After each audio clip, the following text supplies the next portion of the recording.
All right, it's time to talk business now, thanks to our partners 2 Degrees. It's OCR day today. Is a dilemma. Is it going to be 50? Is it going to be 25 basis points? Garth Bray, Business Desk, is here. Garth, good morning. Good morning. It's anyone's guess, really, at this point. Well, the market would say more 25. I think we're just looking at the numbers there. A survey of all the economists, I think, was about 60-40. We're saying it's a 25-point cut just because of that muddying effect of that quarterly survey of business opinion that popped out yesterday, I think, which sort of showed the dilemma, really, that you've got an economy that's not performing as strongly. I think about a net 15% of firms expecting that there'll be an improvement, but that was a decline from a net 26 in the previous, so a slightly gloomier outlook. And at the same time, you've got more indications of inflation coming through there, more pricing intentions rising, and more firms reporting that they pushed prices up in the last quarter as well, so particularly in your merchant areas. And also a bit of an indication in the employment sector that firms are finding it a bit harder than expected to get staff, and that their intentions to hire are maybe edging up slightly. So it's kind of like, take your pick. If you thought, we should do this, as a committee that's going to be meeting today for the Monetary Policy Committee, if they thought, let's go for it, this will probably just say, yeah, okay, let's go for it. If they thought, caution, they can play it either way, to be quite honest. Yeah. So there's that. I'm hoping they take the leadership. I was talking about this with Sharon Zollner earlier, the leadership thing where, because you can go big now and then go smaller later, or not go later at all. Yeah. But I think we probably just need some sort of sign.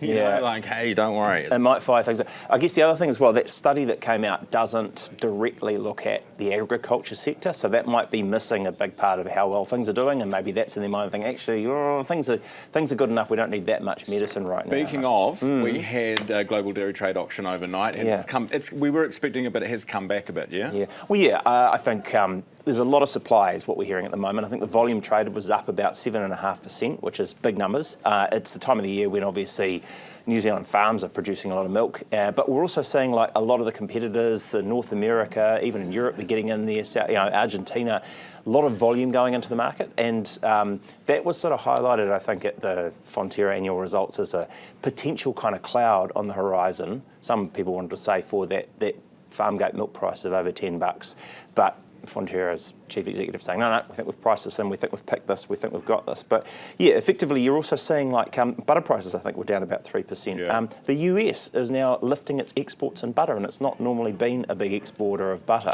I haven't taken the time to look at why? Why? But I mean, there was some talk there, wasn't there, about Trump starting to subsidise farms, probably more on the soybean and farming and agriculture side. Right. But that sector's going to get a nudge as well. ASB has agreed to this massive settlement with customers, $135.6 million, but that claim against ANZ continues at the moment. Yeah, that's right. I mean, trying to understand this, it's complicated, right? But I was thinking about the Wallabies All Blacks game at the weekend, and where Alan Alatoa had scored a try and then got the try taken off him because Hooper had done the croc roll on Geordie Barrett. This is the same thing. This is basically, the law says if you got something wrong earlier with your pricing to customers, the law says you could face the penalty of having all the interest you've charged them from then on taken off you again. And so ANZ's saying, hey, that's ridiculous. I love that you've come to me with a rugby analogy, like that's going to make it easier to understand. It's more for the people. It's more for the people out there, Ryan. But you know what I mean? It's like you got it wrong earlier, so everything from that point actually gets wound back. And that's the unfairness that ANZ says it's trying to fight, and that's the unfairness that the claimants are saying this represents. So they're going to press on for 17,000 ANZ customers if the court agrees to this ASB settlement. And they're saying that takes a lot of the acid off any talk about a retrospective law change to remove this, to basically give the judges the ability to look at the penalty and say that's unfair. Yeah, which has been hugely controversial, hasn't it? Did you see the supermoon?